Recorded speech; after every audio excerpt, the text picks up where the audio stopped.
नमस्कार दर्शक बंधु चलतु नजर पकाइबा देश विदेश 24 घंटार बड़ खबर उपरे नजर पकाइबा पूर्व भिडियोटी को लाइक करी चैनल को सब्सक्राइब कर दियंतु जहाद्वारा देश विदेश खबर आपण माने सहजरे जानि परिबे।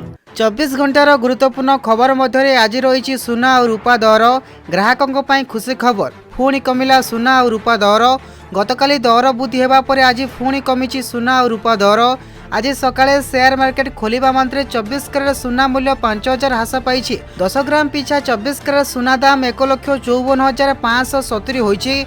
गतकाली यह 1,59,590 रही सेहीपरि 22 कैरेट सुना 4,600 कमी 10 ग्राम पिछा 22 कैरेट सुना दाम 1,41,700 होईछि। गतकाली यह 1,40,300 होइतिला।